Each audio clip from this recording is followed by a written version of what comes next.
How's it going today, guys? I'm the Accord Oracle, and thank you for sharing this time with me for my first YouTube video. I'm looking forward to many more days ahead nerding out over fragrances.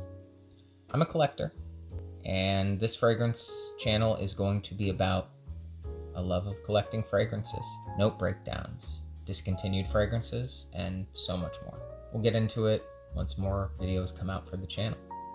But today, we are going over a very special fragrance that has caught my eye recently, and that fragrance would be Hawas London by Rasasi.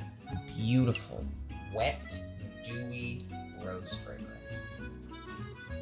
When I smelled this for the first time, I was absolutely blown away. I have to say, I'm not the hugest fan of Rasasi's DNA, just because it can tend to come off a bit screechy, even when everyone was going absolutely nuts for Hawas Ice. I was never really a fan, personally. But this stands out, completely different from the rest of the DNA. This is a rich, dewy, watery rose. I worked with roses for a long time, working in gardens, being a horticulturalist, and for me, there's nothing like a photorealistic wet rose after a rainfall. It refreshes you. And this, with its beautifully pressurized atomizer, as you can see, very nice Rasasi. You don't even really need to let it dry down that long. It has this beautiful wet nature from the pear, this light spicy nature from the frankincense and the pink pepper, mixed with the blonde woods and the vanilla that give it this creaminess, very light creaminess. It almost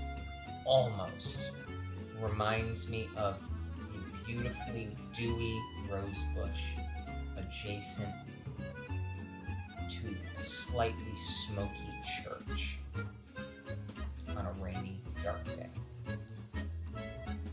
And let me tell you, when you wear this, you are going to pull compliments because it is perfectly right in the middle of being light and approachable while also being rich and complex. Not offensive. Beautiful blind buy if you like rose. If you don't like rose, I would say stay away because this is an extremely photorealistic rose fragrance. It's perfect for fall or winter. You could even get away with it during the spring if it was a cool enough of a rain shower. And I mean the white flowers mixed with the saffron and the pear and it really shines. And they do this beautiful dance. But, I mean, out of the bottle, test strip, we'll even do skin. Let it air out for a second. Don't want to get a blast of alcohol.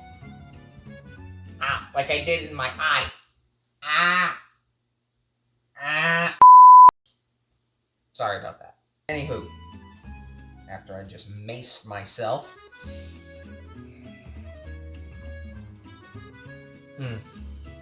And on skin, you get so much more of the sweetness from the pear. That musk really shines through, because you're not going to get much musk off of the test strip. Yeah, on skin, you definitely get more of the creaminess from the blonde woods and the vanilla, the white flowers, and everything else just kind of comes together. I can honestly say that I highly recommend this scent as a gentleman's quintessential rainy day fragrance. It's classy, it's rich, it tells a story, and it is completely different from the rest of the Rasasi DNA. Great job, Rasasi, you did a winner with this one. This was fantastic.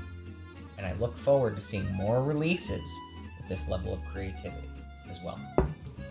I think this retails for between $40 to $50. I've seen in some places where you can get it as low as $30, but don't quote me on that. Make sure you do your research. and you use places like Joma Shop, and if you're smart enough, Mercari. But remember, that's like fragrance eBay, so careful out there. All right, well, thank you so much for sharing this time with me. I appreciate you taking the time to listen, and we will definitely be here again, discussing more and more fragrances, going along my fragrance journey, and hopefully helping you to find yours.